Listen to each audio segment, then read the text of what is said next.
Academy at the Mysore Sports Ground in Komarok. And he had a chat with them and also to us, telling us what it takes to win the World Cup, actually. You know, the feeling I had meeting a legend. Yeah, it's a prestigious moment. 1990 German World Cup winner, 1991 being named the subsequent year's World Football of the Year. You know, it was such an honor and a privilege meeting him. And I met him too the following day at a Nairobi hotel, which I don't want to disclose for fear of, you know, victimization. I'm trying to seek anonymity. We met and, you know, taken some soft drink on the same table. So you had a very good discussion with him too. Equally, you know, playing same level playing ground with you. And, you know, at least you asked him for his favorite track. You want to play him tonight? On the underground KBC English service. Osoro. Ronny Aloyo is joining us right now to dissect about international football. Of course, it's happening. Rio Ferdinand has decided that he want to be joining boxing, you know, after retiring from international football, former Man United, Queen's Park Leeds, and the England national team player and defender, now deciding to join boxing. Ronny Aloyo, good to have you. Pleasure. How have you been? Fantastic, a great week. It's been, football has been flowing the entire week, and there's more football even coming up this weekend. We just can't wait. What do you think about Rio Ferdinand's decision to join boxing now that he retired from international football? After a stunning career with several clubs and the national team England as well. As a footballer, you really can't put to question how much he's been able to do for the game for both club and country. But now he's made a switch to boxing. He's not the first sports person to do that. And it's very interesting. Critics are saying it's just something to do for the movie and something to do with for the betting company. The odds exchange company, Betfair. So a very interesting move. I don't see him excelling. Previous footballers who've made that move, one of them, Curtis Woodhouse, who moved from football to boxing, told BBC Live this week that I don't see Rio Ferdinand making it in boxing. I had that same thought, because when you look at the Anthony Joshua fight with Vladimir, when it happened, Vladimir was retiring, was 41, Anthony Joshua is 47. Rio is 38 now. And getting into a professional bout will be tricky for him. You might meet Anthony Joshua and he'll first finish in your third round. It will be very hard for Rio to work his body up and be fit for a boxing bout. And I think the reason we have given is the best one. TV trying to make money and betting and all that. Because WBA, the World Boxing Association, I don't think they are going to say Rio Ferdinand can do professional boxing for us. Indeed, and he even hasn't received a license yet to box. So, but according to him, he says he really will spend a couple of months training with the England boxing coach. So I don't know how that works, but for me, it's just something for the TV, something for the showbiz. I think I hold contrary opinion as far as Rio Ferdinand's decision to join boxing is concerned. He's likely to thrive. His passion for boxing since time immemorial has been much unwavering, and he's been spotted several times, you know, attending boxing bouts, you know, rooting support for Anthony Joshua when he was fighting Vladimir Klitschko. And I was reading something about Rio Ferdinand. Alternatively, besides football, if he was to join another sport, it was boxing, him alongside Wayne Rooney. So there have been keen followers of boxing as a sport, and maybe the age factor might rule him out, but he's likely to thrive. But again, one reason why it's said he's moving to boxing is because he's trying to win down that emotional stress he got after losing his wife to cancer about 2 years back. So it's said that he wants to go into boxing to also just wear out this stress by punching and what have you. So, but in terms of winning titles, in terms of winning any belts at any category, I doubt he will. Because Rio Ferdinand has actually made a very good transition to TV from football. He's a very good pundit for beIN Sports, and also does very good documentaries for BBC. So he has moved, and we have seen other guys like Vinnie Jones, the former Newcastle defender, who transitioned from football to movies. Now he's a very big Hollywood star. So for Rio Ferdinand, let's not take away his decision. Let's just say. Gavin Ferdinand, former Man United, Queen's Park Rangers, Leeds United defender. He also played and captained the England national team, the Three Lions, a team that won World Cup last in 1966, and it was quite an unsuccessful stint with the national team, but now he retired from international football. He's a pundit nowadays, just, you know, pundit nowadays, especially former players, are actively involved in criticizing coaches who don't deliver, especially with regards to their previous teams. We've seen Paul Scholes doing the same, though he's not a pundit, but we've seen him talking to members of the press, criticizing earlier managers at United, Louis van Gaal and Juan Moyes, and, you know, he was critical of, at some point, of Jose Mourinho as well. And Gary Neville last season was very critical of Jurgen Klopp. Yes. And Jurgen Klopp really had to come out very strongly and defend himself against the criticism from Gary Neville. But you got to give it to them. On TV they're doing well, but now this is a different ballgame. Let's do that. But another case that happened this weekend was Diego Costa now has been allowed to go and join Atletico Madrid. He'll not be playing till January. I think it's a good move for him so far, because now his animosity with Conte is done. He's back to where he belongs, because he left them 2014 to join Chelsea. 3 seasons at Stamford Bridge, and it has had the characteristics of a movie. Everything is done. Yes. First, he's been very instrumental for Chelsea, getting the goals for them. You got to give it to him for that. Yes. He's actually scored about 52 goals in 89 appearances. Yes. Fantastic record by any standards. Then he's had, again, on and off the pitch issues. You remember his discipline on the pitch has been very, very highlighted in his career at Stamford Bridge. Yes. Elbowing players, provoking the opponent and stuff like that. Then again, on the other side, he's been having run-ins with the Chelsea management. At some point in 2016, he wanted to go back to Atletico. It's not the first time this season that he wanted to go back. Yes. Then again, at some point in 2015, he reported back to training while overweight. And now, last season, in the run-up to this season, there was the text get issue between himself and Antonio Conte that now has brought all this issue. So Costa had to go back to Brazil, exile himself and try force a move, and now the move is close to happening. But I think when Diego Costa disclosing that his animosity with Chelsea football tactician Antonio Conte is over, I think it's public relations gimmick, you know, just to impress the fans who've been his number one support, especially at Chelsea Football Club, having won the English Premier League title last season. Now he's headed to Atletico Madrid. But who do you think loses here? Who loses here? Because 20 goals with Chelsea last season, they won the title. Who is the loser here now? The biggest loser looks like it's Antonio Conte. Of course, you know, after that spat, you know, parting ways with your player who formed an integral part of your team through an SMS telling him that he's not in your future plans, that was talking about who loses quite unexpected. We can look at it in this manner. When Chelsea faced Arsenal last weekend in the London derby, the man who was leading the front line was Morata. Yes. Alvaro Morata, the 24-year-old, signed from Real Madrid. And he could not really trouble the Arsenal backline. And interestingly, according to many people's eyes, it's the Arsenal defender, Shkodran Mustafi, who now was the man of the match. Yes. If you look at it on the other way, had it been Diego Costa playing at that front line, then they wouldn't have given any Arsenal defender a chance to even move an inch up front. Yes. Because Diego Costa will really push you. He'd really put you. He knows how to lead the line. Yeah. Indeed. Yeah. And if he's not getting the chances, then he'll bully you. He'll provoke you into submission. So I think Chelsea will really lose Diego Costa. Although again, Antonio Conte has just said that he's not really suffering, because in his opinion, Alvaro Morata is a very good replacement. So he says. In fact, he interestingly said that Alvaro Morata is a player that you'd want your daughter to marry. He's a very good player, but I doubt Alvaro Morata can fit in Diego Costa's shoes, both in terms of getting the goals and also just bullying your opponent and that kind of stuff.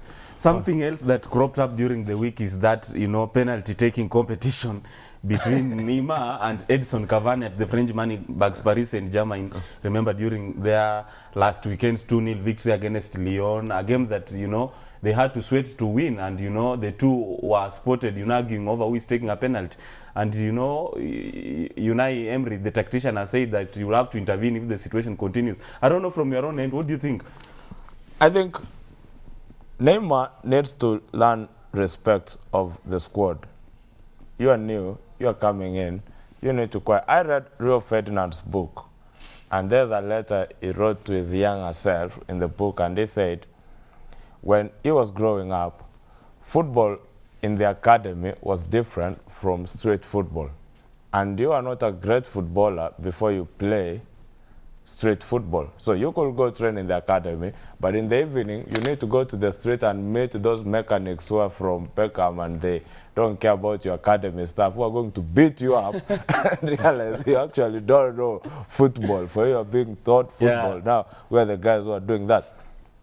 Neymar was taken very young to Santos. At the age of 9, he was already in that side. Now, he has come up very well.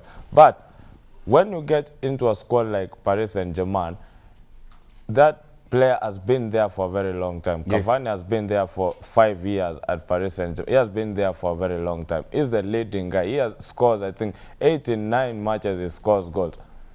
Just give him that respect. And then you see like Dani Alves carrying the ball, is coming with it, is giving it to Neymar. Doesn't show well, and you guys are just new coming into this team. I think by either default or design, the signing of Neymar was meant to elevate him to the status of a world player, the status of Cristiano and Messi. But now he's coming and he's getting competition from someone in the likes of Cavani. And I don't think he'd take it kindly, because he was signed.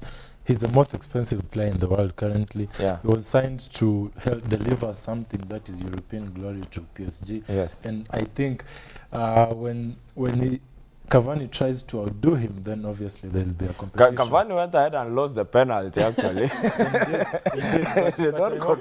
But I hope the coach can intervene and sort out the differences between the two players, because if it doesn't, if the situation isn't solved, then moving forward they might not have the unity of purpose and the excellence they're really yearning to have. Dani Alves went of his own way after actually causing. He was actually one of the people who caused that problem, to take them out to dinner and try to bring them back. Yeah, to reconcile them and you know, plenty of together. Brazilians at the French money bags, probably they want to stamp authority and show the entire world that, listen, we are 5-time World Cup champions, and you know, we need to deliver and given a chance to do it. You know what?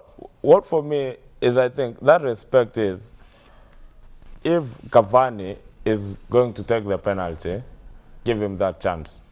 If he has taken the penalty and lost it, next time you can do it. Because I understand, when a coach is coming to select his team, he knows his first penalty taker. Yes. He knows his first free kick taker. So if you are coming in and you want to do it, a player will give it to you. So what Lukaku did to Martial. Yeah, on the weekend. Yeah, on the weekend. When the penalty came in, he just gave it to Martial, because he was going to be the first penalty taker, but he gave it to him. So that respect, and that's what is going to win you trophies. Fighting for penalties will not win you a trophy. And talking about, of course, that game pitting United against Everton that ended 4-0 in favor of the Red Devils at the Old Trafford. Let's talk about the heroic welcome of Mark Ronny, who had to be substituted in order for Man United to rout the opponent. Massive respect for Wayne Rooney, for them to wait until he gets replaced, for them to demolish their rivals. I don't know if it was massive respect or it just was coincidence. That was Rooney came pure out, coincidence. Then things went south. Then it became 3, it became 4. Could have gone to 5. But Ronny, he really wasn't showing the morale of coming out and hurting his former side that is the way Lukaku did. Indeed, the way Lukaku did, and even he over-celebrated after scoring. The fans, yeah. Nice. I think Ronny was just modest. He came out, he tried to do what he could do. He had a couple of chances, at least 3 real chances to change the game. But I think on the day, Ronny really didn't want to live to the media hype that preceded that game by scoring against his former side. It was close, actually. That game was won by David De Gea, not the other players, because at 1-0, he made some good saves in that game. What I like about Manchester United currently in that game, and it showed, was their patience. When you attack Everton, they go into defensive mode. You spend 40 minutes without a goal. You be patient enough, you pull back, they relax, they start attacking. Now you have the leeway to score goals. Twice this season they've done that. They did it against Swansea, remember? Yeah. In about 80 minutes, they are 1-0 up. Then in the remaining 10 minutes, they just turn things upside down and hit 3-2. I think that shows you there's just some momentum in that team. There's so much energy in that team that you really can't, you really have to wait till the last minute to say it's over. You can see they're firing from all cylinders. They can change, bring in Martial. Martial gets a goal. Yes. I think it's really working for them. They are playing against Southampton this afternoon. They're actually traveling to Southampton. They'll be playing at 5. And Jose Mourinho has a headache when it comes to selecting players now. Like the front 6, everybody deserves to be on the starting lineup. Everybody. How do you say Jesse Lingard be on the bench? Because when you come, you've got 2 assists so far. How do you say Mkhitaryan be on the bench? And how do you say Herrera to be on the bench? Yeah, it's really... You want to be shifting to some makeshift formation as far as feeling his players. Because he's yet to settle on his first starting 11. Every time these guys come back, they are scoring. You come from the bench, you'll score. You start, you'll... So it is a... But don't get Osoro Robert, don't get his submissions and perceive them, you know, from a partial angle. He's speaking objectively and is from a neutral point of view, despite his affiliation for the team he's talking about. That's Manchester United. The set looks balanced, of course. Man United fan, Arsenal alongside Nottingham Forest support a team that at least they have won Champions League a long time ago. Big liar. And remember, this is the touchline on Y254. We're dissecting international football, and Ronny, Aloyo, our residential panelist, joining us on set. You know, we're just keeping it cool and easy. Remember, it's an eventful weekend sports-wise. Concord Elegance 47th edition lined up tomorrow at the Ngong Race Course. And remember, the Prince to 7's third leg of the National 7 circuit happening this particular weekend at the Nakuru Athletic Club, and Homeboys, who are the title holders and the series defending champions, looking forward to put the glittering show they have put before under Paul Murunga, the tactician, to ensure that probably they win this leg. And remember, Kenyan Premier League also in action, and Go TV Shield in action too. Several fixtures lined up this particular weekend, except those involving Nakumat FC and Zukericho, which have been suspended following that court ruling on Thursday, overturning 18 league format, and they have to await for the verdict from the Court of Appeal in order for them to be reinstated back to the top tier. Remember, the conversation continues on our social media platforms at Wasike, Maxwel, at Osoro, but at Aloyo, Ronny, and at Y254 and hashtag touchline Y254. Remember, the anticipated outcome this evening from Accra, naming of a country that will host CHAN. Will Kenya make it? We want to be keeping an eye on that and keep you posted as far as that one is concerned. Maybe we're winding up, Robert Osoro? Yeah, we're winding up as we are looking at the calendar now on most of the matches that are going to be happening this afternoon. We've got West Ham going against Tottenham Hotspur, Burnley versus Huddersfield Town, Everton versus FC Bournemouth. Everton, tough start for them this season. A very tough start for them. Yeah. Ronald Koeman is one of the candidates to be fired next after Frank de Boer. Yes. The and last time, Bilic also, probably. Indeed. The last time Everton faced Bournemouth, they hit 6 past them. The scoreline was 6-3. The man was scoring 4 was Romelu Lukaku. They've sold him. I don't know if they can repeat that fate, but one thing is certainly outstanding. Ronald Koeman's job is on the line. Yeah, because will they give him that patience? Because he has had a very tough start. You're playing against Tottenham. You've played against Manchester United. You've played against City. You've played against Chelsea. Now, can they give him a bit of leeway, because now he's going to FC Bournemouth. He got another Europa League fixture coming midweek. Will they give him a bit of patience? I doubt there's patience. And having had his job on the line, in the midweek fixture, he made a raft of changes, brought in a couple of young players, and they won, I think, 3-0. Yes. On this weekend, I suppose he'll also make a couple of changes, meaning he has to drop some very senior players and bring in the young players and hope it works for him. Do you think he lost the ball on signing a centre forward? Because you are releasing Romelu Lukaku. He's getting 80% of your goals in the championship, and you don't sign a very good centre forward for yourself. Ronald Koeman spent in the excess of £140 million to sign his players, including Segerson, including a couple of other players. Pickford in But goalkeeper. it's not worked for him. It's not worked for him. And last weekend, Mourinho mockingly said that having spent that amount of money, he should be eyeing the top four. Yes. But realistically speaking, when Ronny is now tasked with leading that front line, he's in prime age. I don't think he can deliver the goals. I doubt Everton really can get into the top four this season. We've got Manchester City against Crystal Palace this afternoon. Southampton versus Manchester United. Stoke versus Chelsea. Swansea versus Watford. Then later into the night at 7:30 p.m. we've got Leicester versus Liverpool. That's another match. Leicester defeated Liverpool in the Carabao Cup in the midweek. Now again they are meeting in King Power. Klopp doesn't have a good run when it goes to Leicester now. I think it's just getting worse for Klopp and Liverpool because first, Liverpool has not won a game in September. Yes. And their remaining games in September are away from home. The Champions League away, and now this weekend they're at the King Power away. Leicester has been a bogey team for Liverpool. Yes. And they're going to King Power at a very, very bad time because lots of their key players are out of this game. Actually, Liverpool could be forced to work with a makeshift back four coming into this one, and we all know that Liverpool's defense has been their Achilles' heels this season. So very tricky time. I think Liverpool could really go out for a draw in this one, but September has been a torrid time for Jurgen Klopp and Liverpool. I don't see them winning a match this September. And one thing I discovered was there's no difference between Liverpool Klopp and Liverpool Brendan Rodgers. Could they have left Brendan Rodgers to still work on that side with some patience? He could have done something for them.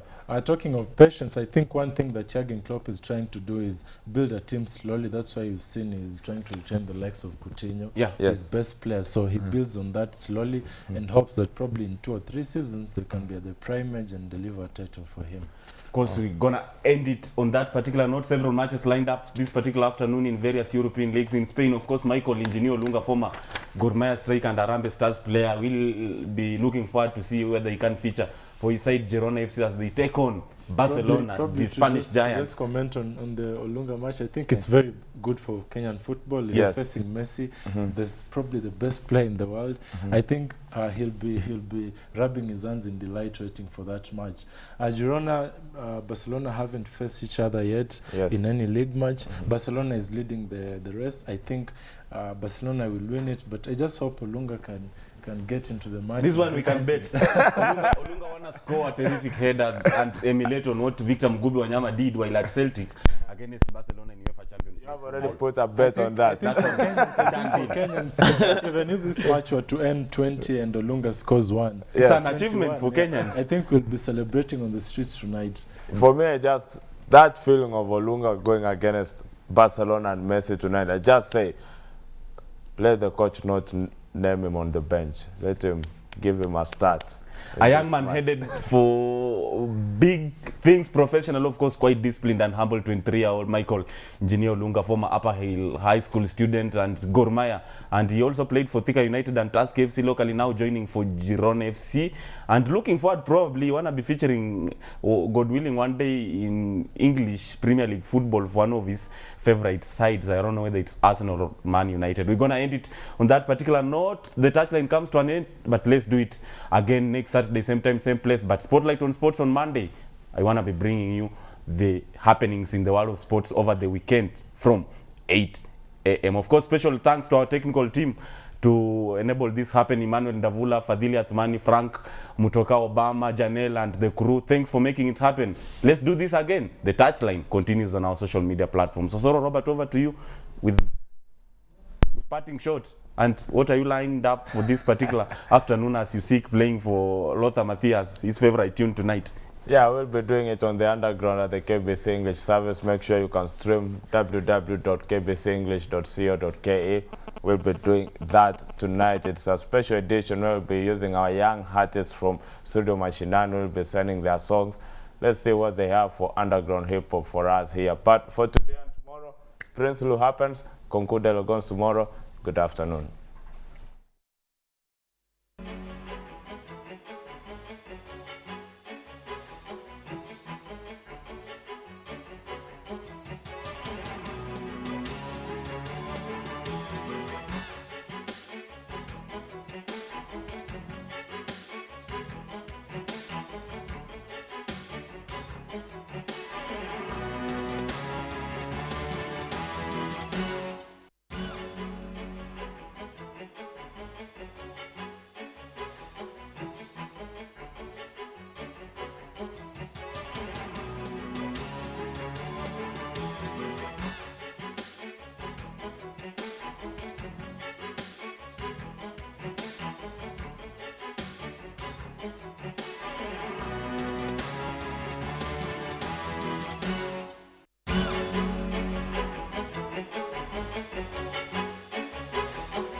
Bye.